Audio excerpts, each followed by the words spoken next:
Sometimes the darkest secrets hide beneath your own home. But what if the basement is waiting for you?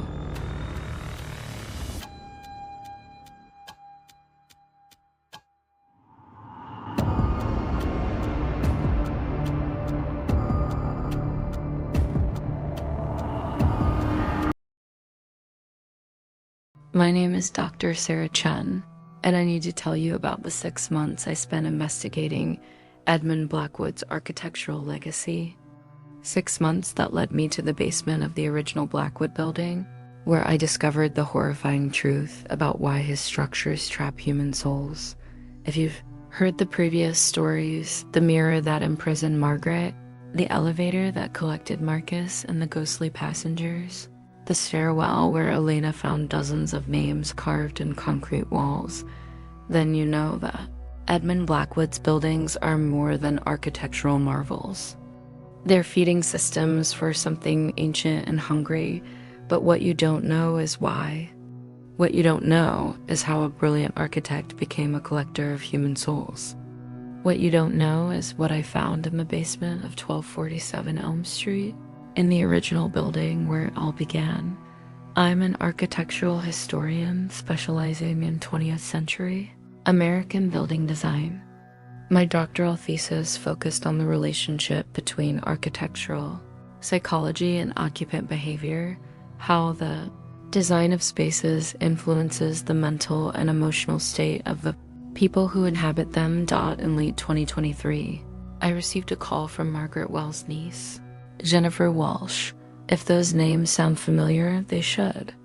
Margaret Wells died in apartment 4B in 1963, trapped by her own reflection in an antique mirror.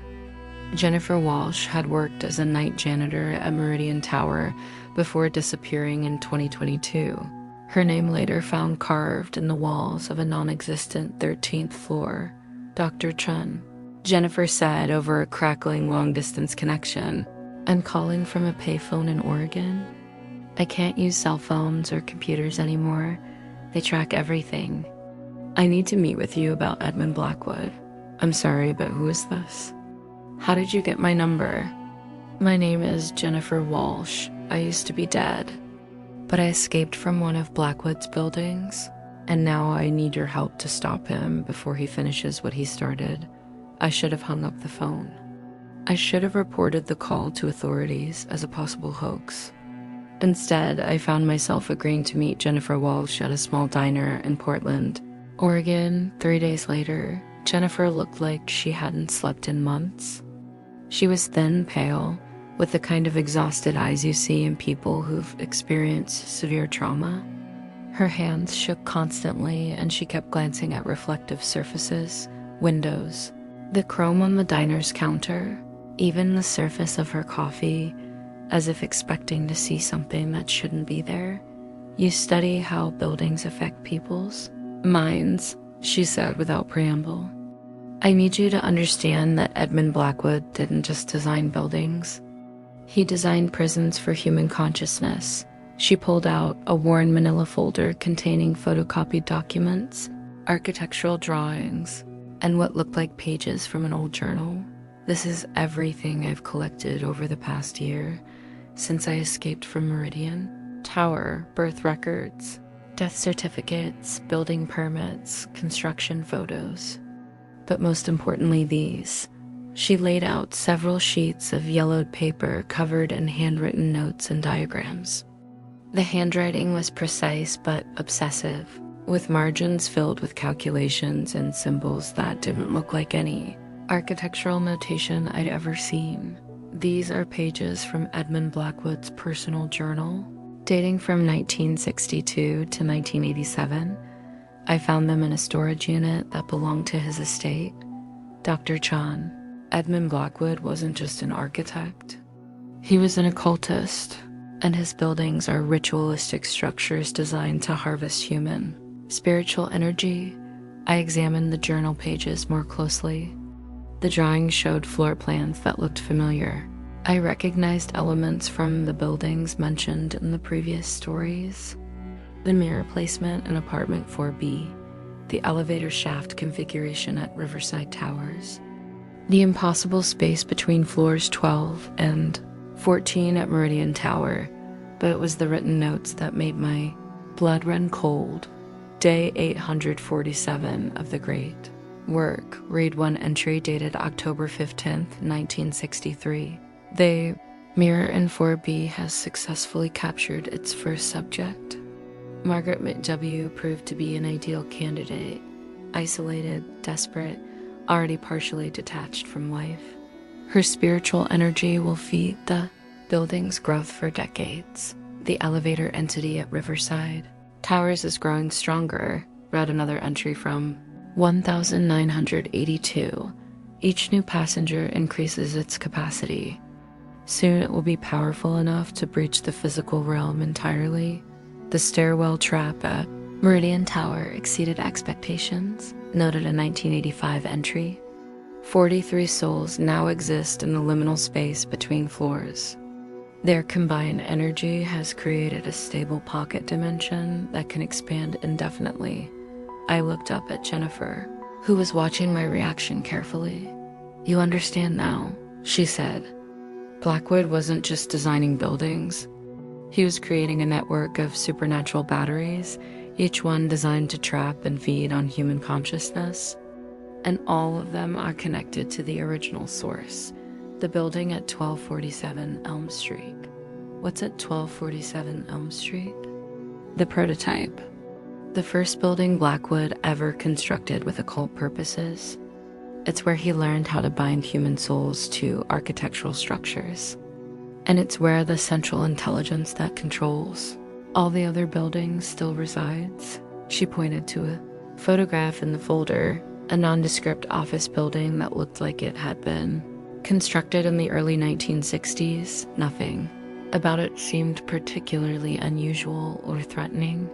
Dr. Chun, every person who's ever been trapped in a Blackwood building, Margaret, the elevator passengers, Elena, me, and hundreds of others over the decades, we're all still connected to that original building.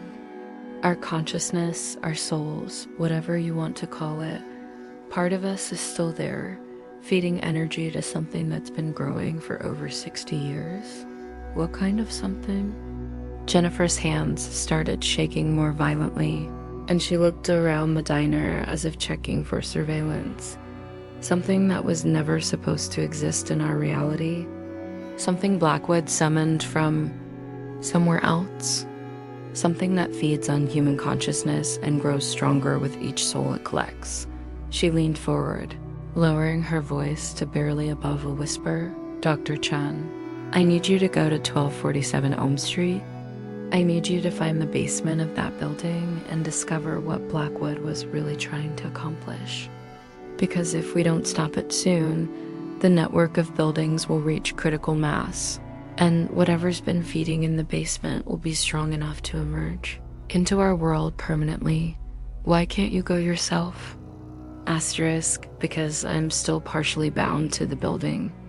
If I get too close, it will pull me back in completely. But you're not connected to Blackwood's network yet. You have a chance to investigate and escape before the building recognizes you as a threat. Jennifer gave me a key, an old brass key with intricate engravings that seemed to shift and change when I wasn't looking directly at them. "This opens the basement door at 1247 Elm Street. Blackwood had it specially made by someone who understood the occult properties of metals and symbols. It's the only way to access the basement without triggering the building's defensive systems. What will I find in the basement? The truth about Edmund Blackwood. The truth about what he was trying to create, and possibly the way to destroy the entire network before it's too late." 2 weeks later, I was standing outside 1247 Elm Street at 2 a.m. on a cold December morning. The building looked exactly like Jennifer's photograph, 5 stories of unremarkable brown brick, with small windows and a plain glass door leading to a lobby that was dark except for a single security light. According to the building directory, the structure housed various small businesses, accounting firms, insurance agencies, a dental practice.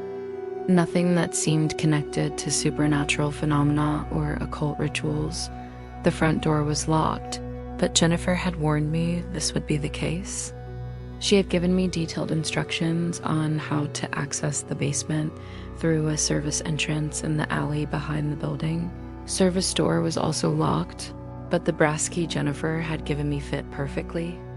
As soon as I inserted the key into the lock, I felt a strange tingling sensation in my fingers, as if the key was conducting some kind of energy. The basement was much larger than I had expected. Instead of the storage areas and mechanical rooms typical of a small office building, I found myself in a vast underground space that seemed to extend far beyond the footprint of the building. Above Dot, the walls were covered with architectural drawings, hundreds of them, showing floor plans, elevation views, and cross-sections of dozens of buildings. I recognized some of them immediately: the apartment complex where Margaret had died, Riverside Towers with its haunted elevator, Meridian Tower with its missing 13th floor, but there were others I didn't recognize. Shopping centers, hospitals, schools, residential developments, all bearing the distinctive design elements that I was beginning to understand were Blackwood's signature methods for trapping human consciousness. Dot at the center of the basement was something that defied architectural convention entirely. Dot, it was a circular chamber, roughly 20 feet in diameter, with walls that seemed to be made of some kind of dark reflective material. The surface of the walls rippled and moved like liquid mercury, but when I reached out to touch them, they were solid and cold. Inside the chamber was a chair, an ornate throne-like seat carved from what looked like black marble. The chair was positioned to face a wall covered with mirrors of various sizes and shapes. Some were antique hand mirrors, others were large modern panels, and a few were broken fragments that still somehow managed to cast reflections. But it was what I saw in the mirrors that made me understand the true horror of Edmund Blackwood's creation. Dot, in each mirror, I could see a different person. Margaret Wells, sitting in her apartment, staring into the antique mirror that had trapped her. Marcus, the security guard, riding eternally in the haunted elevator at Riverside Towers. Elena, climbing forever between floors 12 and 14 at Meridian Tower. Dot, and dozens of others. Hundreds of others. People I didn't recognize, trapped in buildings I hadn't heard of, all connected through the network of mirrors that surrounded Blackwood's throne. They were all still there, still trapped, still feeding energy to whatever Blackwood had been cultivating in this basement chamber. I circled the chamber carefully, studying the mirrors and trying to understand the mechanism that connected all of Blackwood's buildings. That's when I noticed the journal. Dot, it was sitting on a small table next to the throne, open to a page dated December 3rd, 1962. The handwriting was the same as the pages Jennifer had shown me, but these entries were different, more personal, more revealing. The entity made contact today, read the first entry. After months of preparation, the ritual circles, the geometric alignments, the sacrificial offerings of my own life force, it finally acknowledged my attempts at communication. It comes from a realm where consciousness exists without physical form, a dimension of pure thought and will, where entities feed on the life force of sentient beings. It has been trying to cross into our reality for centuries, but the barrier between dimensions is strong. However, it has shown me a way. Architecture can serve as an anchor point. Buildings designed with specific geometries, specific materials, specific purposes can create weak points in the dimensional barrier. And human consciousness, when properly harvested and concentrated, can provide the energy needed to widen those weak points. I have agreed to serve as its architect in our world, in exchange for the knowledge of how to trap and harvest human souls. I will design and construct a network of buildings that will eventually provide enough energy for the entity to cross over permanently. First test building is nearly complete. 1247 Elm Street will serve as the prototype and the command center for the entire network. The basement chamber will house the entity's consciousness while it grows strong enough to manifest physically. Asterisk, I turned the page and found entries spanning the next 25 years, documenting Blackwood's systematic construction of his supernatural network. 1964, apartment complex completed. First successful soul harvest. Margaret W. provided excellent results. 1967, Riverside Towers operational. Elevator entity functioning as designed. 1981, Meridian Tower finished. Stairwell pocket dimension stable and expanding. 1985, network now comprises 23 active buildings across 7 states. Entity growing stronger with each feeding cycle. 1987, final entry. The great work is nearly complete. The entity estimates that it will need only 1,000 captured souls to achieve permanent manifestation in our reality. Current count, 847. I will not live to see the completion of the project, but the buildings will continue to function automatically, harvesting souls and feeding the entity until it reaches critical mass. The journal ended there, but I noticed another document tucked between the pages. It was a list of buildings with names, addresses, and dates of construction. There were 47 buildings listed, spanning from 1962 to 1987, and at the bottom of the list, in different handwriting, someone had added more recent entries. 2010, Highland Shopping Center, 23 souls harvested. 2015, Memorial Hospital East Wing, 31 souls harvested. 2020, Pinewood Elementary School, 12 souls harvested. 2023, current total, 1,847 souls. Critical mass achieved. Awaiting manifestation command. Someone had continued Blackwood's work after his death. The network was still growing, still harvesting souls, and the entity that Blackwood had been feeding was now strong enough to emerge into our world. I was studying the list more closely when I heard footsteps. On the stairs behind me, double quotes Dr. Chan, said a familiar voice. I was wondering when you would find your way here. I turned around and saw a man in his 60s, well-dressed with silver hair and intelligent eyes. He looked like a successful businessman or perhaps an academic. I'm sorry, do I know you? My name is Edmund Blackwood Jr., he said, stepping into the basement chamber. I think you've been reading my father's journal. Your father died in 1987. Asterisk, yes, he did. But his work didn't die with him.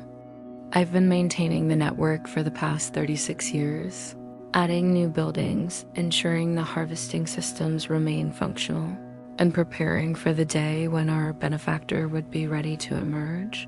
Edmund Jr. walked over to the throne and sat down, as if it was the most natural thing in the world. You see, Dr. Chen, my father made a bargain. In exchange for the knowledge and power to create his architectural marvels, he promised to provide a pathway for an entity from another dimension to enter our reality. The buildings were never just about trapping souls.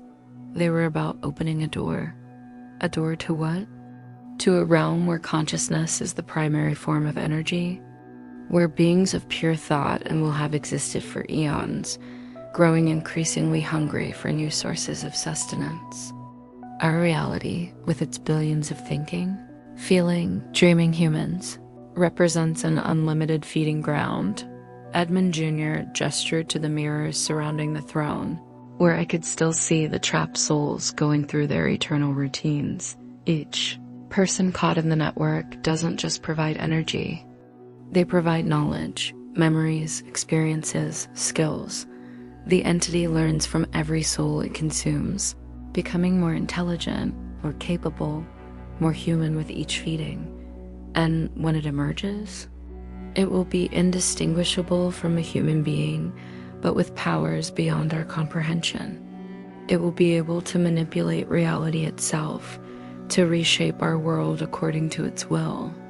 And it will have access to the memories and knowledge of nearly 2,000 human beings. Edmund Jr. stood up and walked toward me. and I noticed that his reflection in the mirrors was different from his physical appearance. In the mirrors, he looked younger, more vital, but also somehow hollow, as if he was just a shell containing something else entirely. Dr. Chun, my father promised the entity 1,000 souls for its manifestation. We've provided nearly twice that number. The entity has been patient, but its patience is running out. The manifestation will occur whether we're ready or not. Why are you telling me this? Because you have a choice to make. You can become part of the network willingly, contributing your consciousness to the greater work, or you can resist and be harvested like all the others. But either way, you're not leaving this basement. I looked around the chamber, searching for exits, but the stairs I had come down seemed to have vanished. The basement was larger than it should have been, with walls that extended beyond the physical limits of the building above. The building has recognized you as a threat, Edmund Jr. explained. It sealed itself to prevent your escape. But if you cooperate, if you allow yourself to be integrated into the network, you'll become part of something magnificent, something that will reshape human civilization. I'll never cooperate with you. That's what they all say. Initially, Edmund Jr. returned to the throne and placed his hands on the armrests. Immediately, the mirrors around the chamber began to glow with a soft, hypnotic light. The process is actually quite peaceful, he continued. You'll find yourself in a space designed specifically for you, a perfect replica of your childhood home, perhaps, or your university office. You'll have all the time in the world to pursue your research, to write the papers you've always wanted to write, to solve the architectural mysteries you've always pondered, feeding energy to your interdimensional parasite, while contributing to the evolution of consciousness itself. The light from the mirrors was getting brighter, and I could feel a strange pulling sensation, as if something was trying to draw me toward the reflective surfaces. I thought about Margaret Wells, trapped forever in her apartment, staring into a mirror that showed her a false reality. I thought about Marcus riding an elevator that would never reach its destination. I thought about Elena climbing stairs that would never lead to the floor she was seeking. And I thought about Jennifer Walsh, who had somehow escaped from this network and was still fighting to stop it. How did Jennifer escape? I asked. Edmund Jr.'s confident expression wavered slightly. Jennifer Walsh was an anomaly. Her connection to the network was disrupted during a power fluctuation at Meridian Tower. She managed to break free before the building could reestablish its hold on. Theoretically, yes. But the conditions required for escape are extremely rare, and the window of opportunity lasts only seconds. The chances of someone else duplicating Jennifer's experience are essentially zero. But as he spoke, I noticed something else. The brass key that Jennifer had given me was growing warm in my pocket, and the mirrors around the chamber were beginning to flicker, as if their connection to the trapped souls was becoming unstable. I pulled the key from my pocket, and Edmund Jr.'s eyes widened in alarm. Where did you get that? Jennifer Walsh gave it to me. That's impossible. That key was destroyed when my father died. It was the only thing that could disrupt the network's control systems. Maybe. Your father wasn't as thorough as you thought. I held the key up toward the mirrors, and the light they were emitting immediately began to dim. The pulling sensation stopped, and I could see the images of the trapped souls becoming clearer, more distinct. Dr. Chun, you don't understand what you're doing, Edmund Jr. said, standing up from the throne. If you disrupt the network now, you'll trap all those souls permanently. They'll never be able to move on to whatever comes after death. And if I don't disrupt it, they'll feed your entity until it's strong enough to consume every human being on Earth. I approached the largest mirror in the chamber, an antique piece that looked identical to the one that had trapped Margaret Wells. In its surface, I could see not just Margaret, but dozens of other people, all existing in the same impossible apartment, all staring into mirrors of their own. I touched the brass key to the mirror's surface. The effect was immediate and dramatic. The mirror cracked from the point of contact, spreading in a spider web of fractures that seemed to extend beyond the physical glass into some other dimension. The light emanating from the mirror flared blindingly bright, then went out entirely in the moment before the light disappeared. I saw Margaret Wells look directly at me through the broken mirror. She smiled, the first genuine expression I had seen from any of the trapped souls, and mouthed the words, "Thank you." Then she was gone. Not transferred to another mirror, not pulled back into the network, but simply gone. Released. No. Edmund Jr. screamed, lunging toward me. "You're destroying everything." But I was already moving to the next mirror and the next. Each time I touched the key to the reflective surface, the mirrors shattered and their trapped souls were released. Marcus stepped off his eternal elevator ride and walked into a light that seemed to come from nowhere. Elena finished climbing her impossible staircase and opened a door that led to a peaceful darkness. One by one, the souls that had been feeding Blackwood's entity for decades were set free. Edmund Jr. tried to stop me, but something was happening to him as well. As the network collapsed, as the energy sources that had been sustaining the entity were cut off, his appearance began to change. He was aging rapidly, as if decades of borrowed life were catching up with him all at once. "The entity won't let you destroy everything," he gasped, falling to his knees as his hair turned white and his skin began to wrinkle. "It will manifest anyway, with whatever energy it has stored. It will..." He never finished the sentence. His body simply crumbled to dust, leaving only his clothes and a brass key identical to the one Jennifer had given me. The basement chamber began to shake as I shattered the final mirrors. The walls that had seemed to extend infinitely into the darkness began to close in, returning to the normal dimensions of a basement that fit within the footprint of the building above. But as I turned to leave, I saw something that made me freeze in terror. The throne at the center of the chamber wasn't empty anymore. Sitting in Edmund Blackwood's chair was a figure that looked almost human, but not quite right. It was tall and thin, with pale skin and eyes that were too large, too dark, too knowing. Its hands ended in fingers that were just slightly too long, and when it smiled, I could see teeth that were too sharp and too numerous. "Dr. Chen," it said in a voice that sounded like whispers echoing through empty rooms. "Thank you for freeing my food source. The souls you've released have provided me with enough energy to finally manifest in your reality. That's impossible. I destroyed the network. I freed the souls. Yes, you did. And in doing so, you concentrated nearly 2,000 souls worth of energy into a single moment of release. That burst of spiritual energy was exactly what I needed to complete my transition between dimensions." The entity stood up from the throne, and I could see that it was having difficulty maintaining its human appearance. Its form flickered between the pale figure and something much larger, much more alien, something with too many limbs and eyes in places where eyes should never be. "I have been feeding on the consciousness of your species for decades, learning your language, your customs, your weaknesses. I know how to walk among you undetected. I know how to manipulate your emotions, your desires, your fears. What do you want?" "What any predator wants, Dr. Chen. To hunt, to feed, to grow. Your world contains over 7 billion conscious minds, each one a potential source of sustenance. And unlike the limited network that Edmund Blackwood created, I am no longer confined to specially designed buildings."